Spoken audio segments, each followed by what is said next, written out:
Hello everyone, welcome to a new lecture of your embedded systems and applications.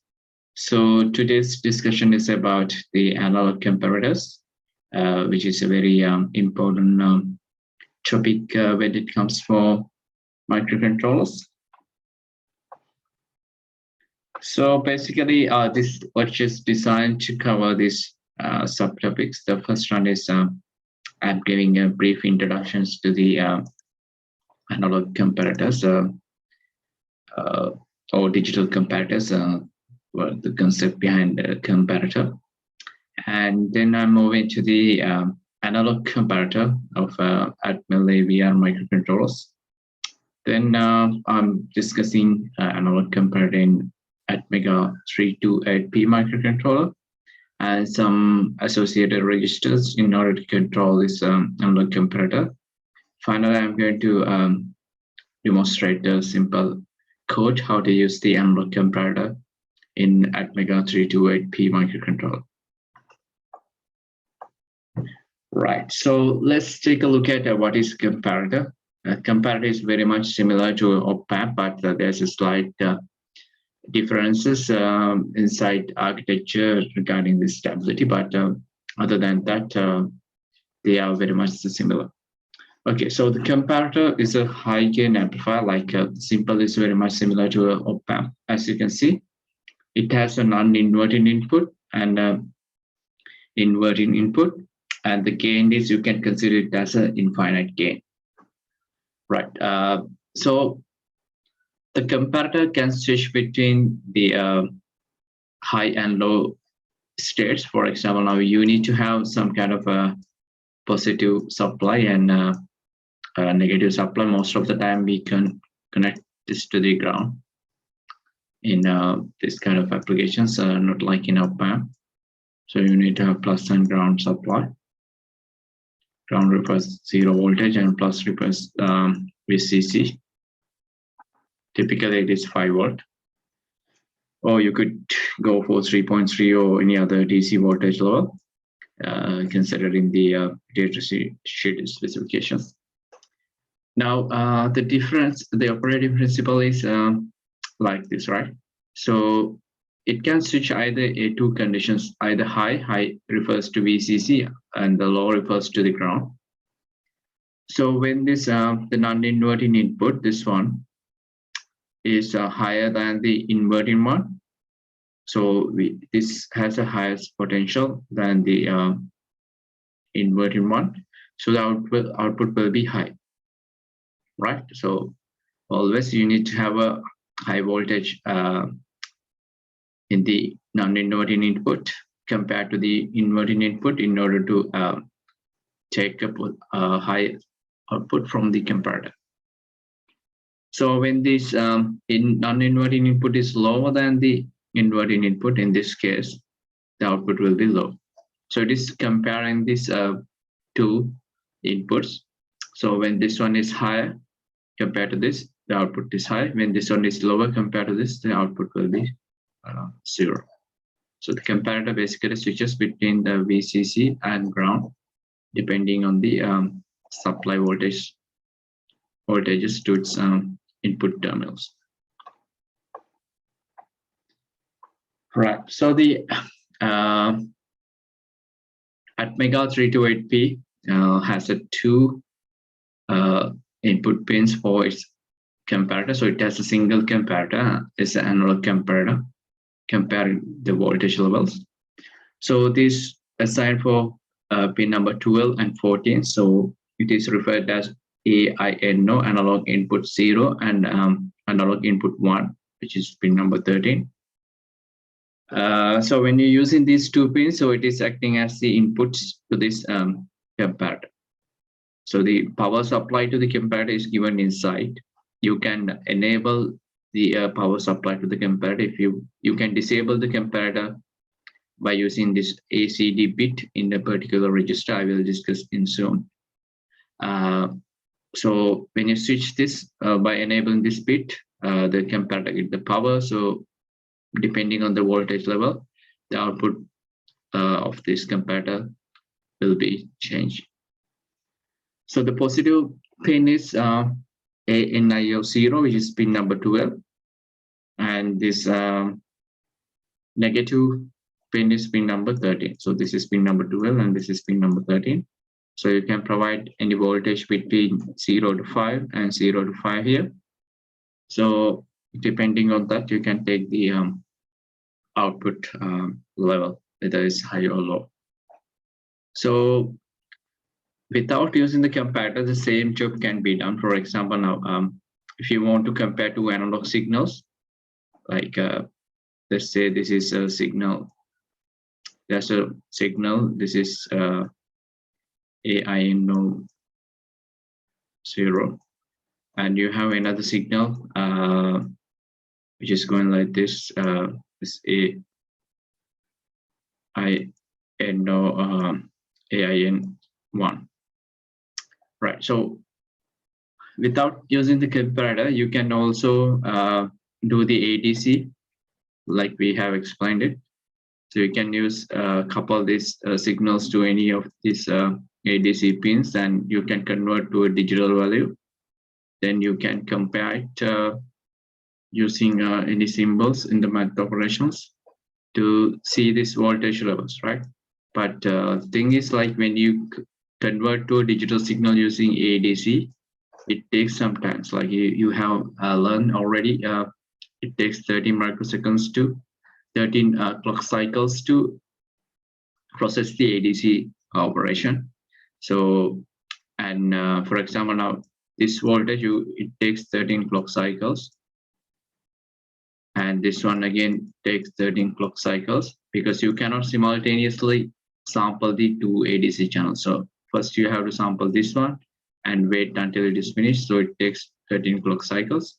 And then you have to again sample this pin, and it takes another 13 clock cycles. So you are sampling at different levels. So if you start sampling here, right, this signal is sampled here. So it takes, I think, another 13 clock cycles when you sample this signal, right? Maybe if this signal is too fast, so if it goes here during this period, so you need to compare here. So when this this pin is high, right? So if you use ADC, so if you use comparator, this should be low, right? But if you use ADC, if the signal is too fast, so you are now waiting 13 clock cycles, your real signals go somewhere here because it's traveling with the time, right? So now you are comparing here. So if the signal is too fast, something like this, if I erase this, so something like this, signal is going too fast. So you need to wait 13 microseconds, 13 clock cycles. So now the signal is here, right? So it will give a wrong message, because ADC takes this kind of time to sample the next channel. So now the real signal is below the original one where you want to the comparison to be done. So that's the interesting feature of comparator. So you can compare in real time rather than it takes convert into a digital signal and comparing. So you can compare the signals in real time.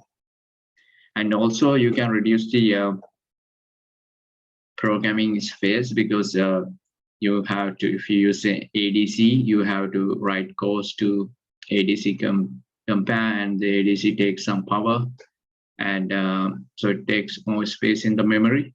But this is really hardware, so you give this all the jobs to be done to a hardware, so the hardware will done the job for you, and all you need to consider this bit is high or low in a particular time that you are interested to look at the two signals.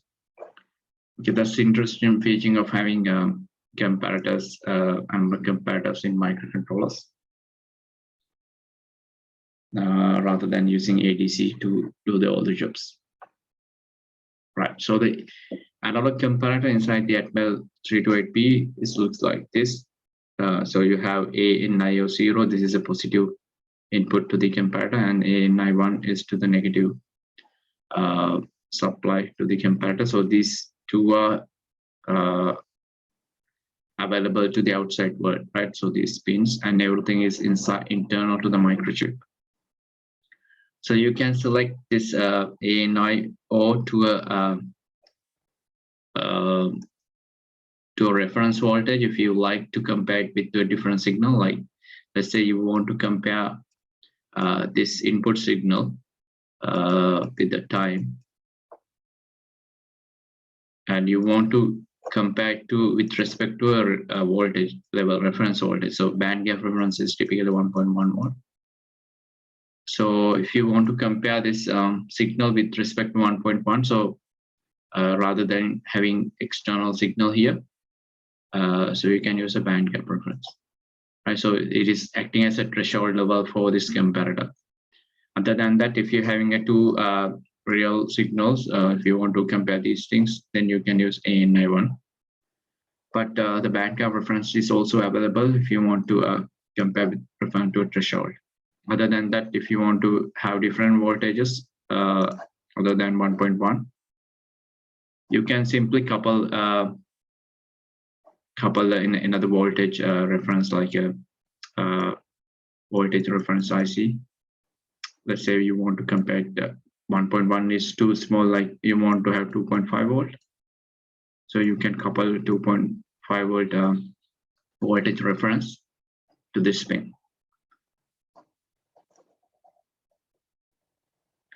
Right. So the comparator output is available to this ACO bit in this.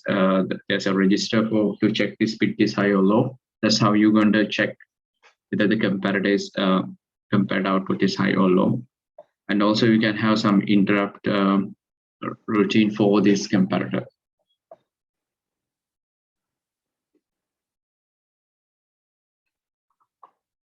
Right, so let's take a look at this non-inverting input, which is A and not 0. Here you can see either you can select, so if you want to select this band gap reference, it's 1.1 volt voltage reference. So you have to enable ACBG bit in the ACSR register. So it's a analog comparator control and stator register. So you have to write this bit to high in order to select this one. If you set this bit to 0, so it is selecting this channel.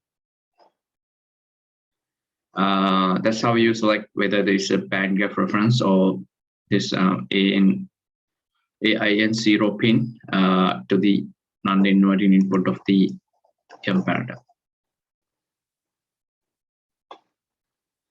Now, when it comes to the inverting input, so it is AIN1. So you can use this pin for the operation. So other than that, you can use any ADC inputs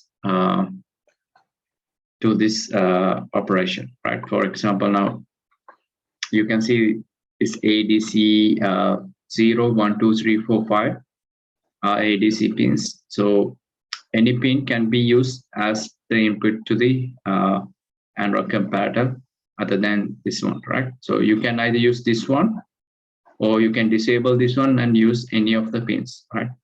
So that's flexibility that the AVR microcontroller has given to you. So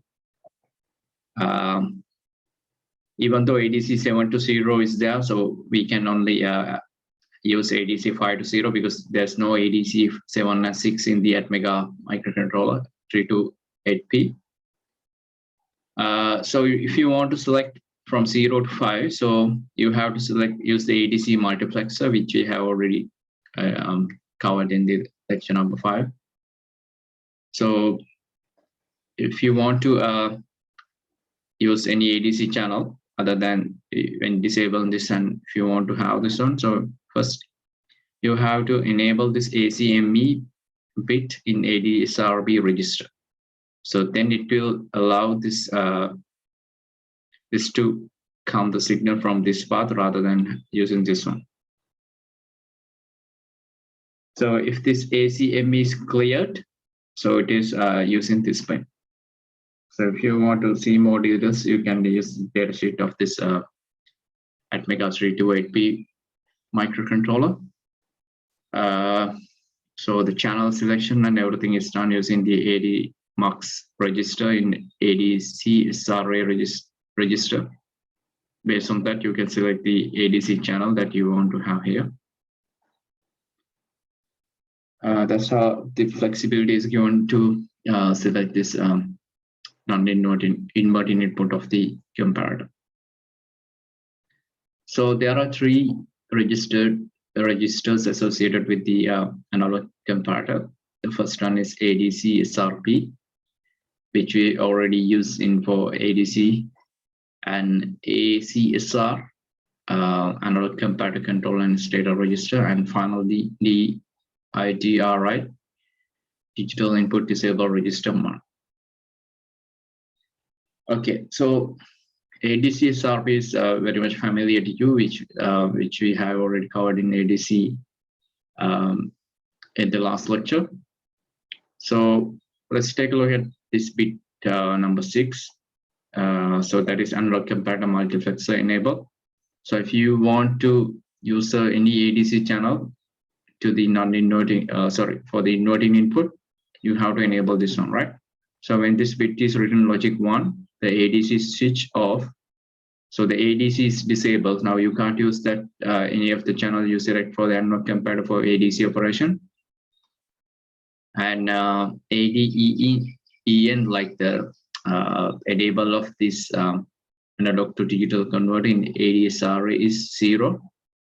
So you have to disable the analog ADC operation when you're using any ADC channel for analog comparator. The ADC multiplexer selects the negative input to the analog comparator, right? So you have to disable the ADC operation, and then you have to select, tell the microcontroller we are using ADC channel for the analog comparator. Most of the time, you can just use the AIN 1 pin, but that if that pin is occupied for any other purpose, then only you can thinking about to get the available ADC pins to have on your inverting input of the comparator. Right, so you have to make sure you disable the ADC operation when you're selecting any ADC channel for the inverting input of this analog comparator, and you have to enable this bit. And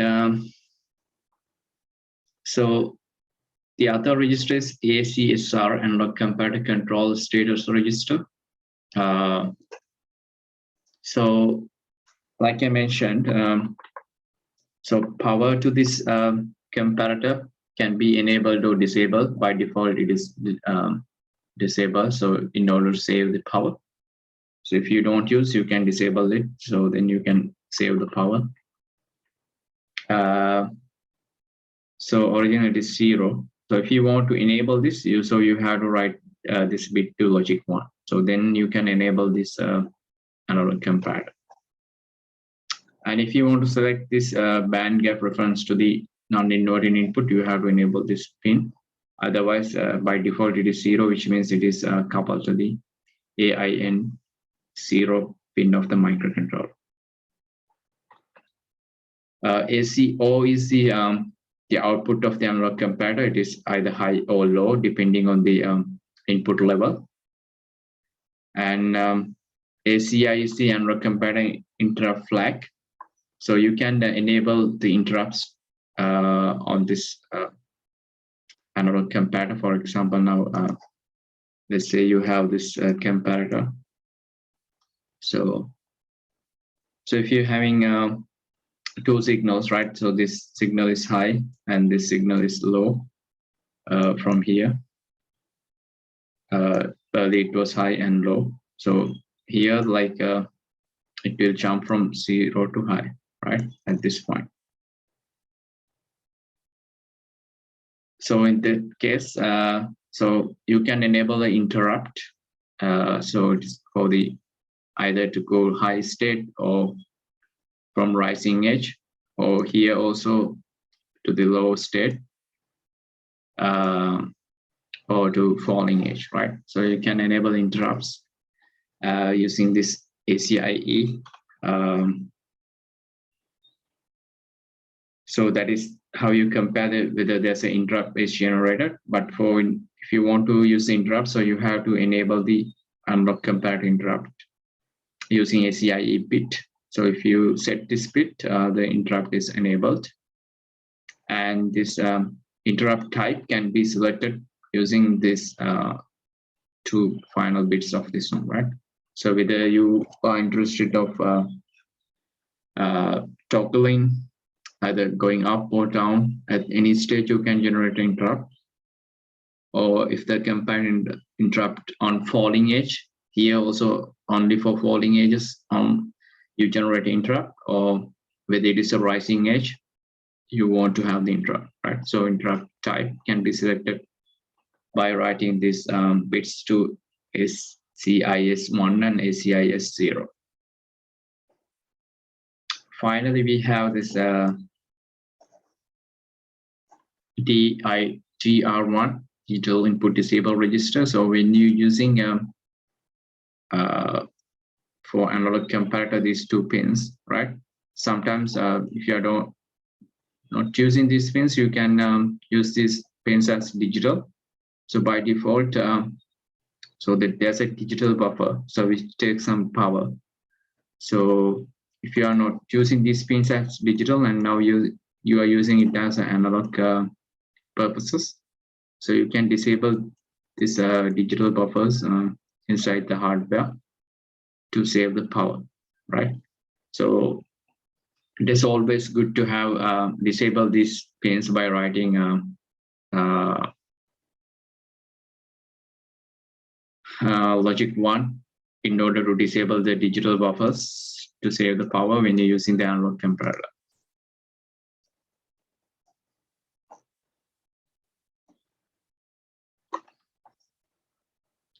Right, now we can work on a very simple example. Okay, in this example, a voltage signal has to be compared with 1.1 volt threshold level. So then it is easier to use the analog or the internal band gap reference coupled to the AIN0. So when the input signal is lower than the 1.1 threshold, LED on port B should be lit, as the LED should be turned off. So you have to use a comparator. So this is the comparator. And this positive supply should be 1.1 volt. So this is how you're going to compare it. And then when this voltage level is lower than, like, let's say like it's 0 volt, and this is changing to 2 volt or any voltage. So when this is lower than 1.1, I'm talking about something here. So the output, now you can see this is a comparator. The positive is higher than the negative, so the output will be high, right? And in a case where this the negative is higher now than this positive, the output will be low, right? So when the output is high, so a LED on port B should be lit, and when it is low, the light will be turned off. So this is a basic logic or the algorithm behind this problem. So we can construct the code in Atmel Studio using Atmega 328P microcontroller. So we can use this internal 8 megahertz microcontroller when you assign the field speed. So it is the available clock frequency is 1 megahertz to the CPU from the internal 8 megahertz oscillator. And so using ACO bit as I mentioned, this is the output of the comparator, output bit. So you can check whether this bit is high or low, depending on the input of the comparator. And if you want to turn on the LED of port B, so you can, so the whole port P1 is set to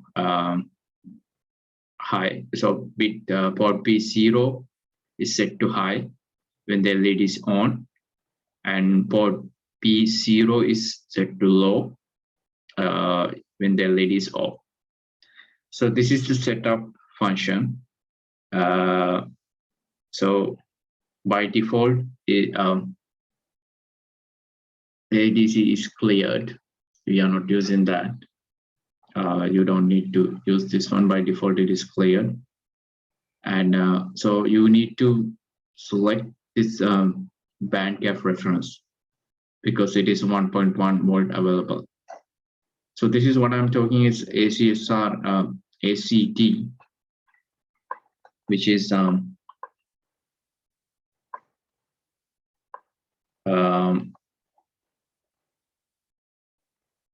this one, right?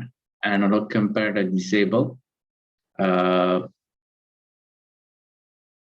So when it is written 1, the power is disabled, right? When by default, when it is logic 1, the power to the analog comparator is switch off, which means initial value is 0, which means the analog comparator is always turned on, right? So if I have mistakenly explained it, apologize for that. So the thing is, by default, the analog comparator is working. So if you write 1 only, then you have to, you can only turn it off, right? So you don't need to worry about because it is already turned on. So that's why I have commented this one. So you don't need to disable it because by default it is 0, which means power to the analog comparator is always there. And if you want to select the band gap reference, so you have to select the ACPG bit of the ACSR register. This is that one, so which I have explained. The band gap reference of ACSR register, that is 1.1 volt. And so in order to use the port B as a LED output, you need to assign it as an output. So data direction register of port B is set to high. And also you can, for the analog input pins, so DDIR1, you can assign to 02 in order to save the power of these pins because you are using them as analog input here, which I have explained. So when you write to logic 1, the digital input buffer is disabled, right? So you can save some power, but it is optional, right? Either without using this one, the code will work, right? If you want to save the power, you can remove this comment and use this one, but it doesn't matter. And then we are moving to the main function. So the main function is started here and ending here, and you call the setup function. So the setup function will set the everything, and you are running in a while one loop, it continues or infinite loop. So depending on the voltage level, if the comparator out is checking this ACO bit, whether it's high or low. If it is set, the LED is on, which means the port B bit 0 is set high. The light is on. If you have connected a light to port B, it is turned on. Otherwise, the LED is off. So it is very easy. You can couple a LED to the port B.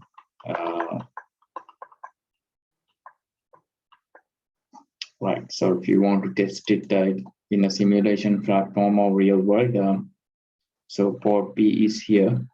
Port B 0.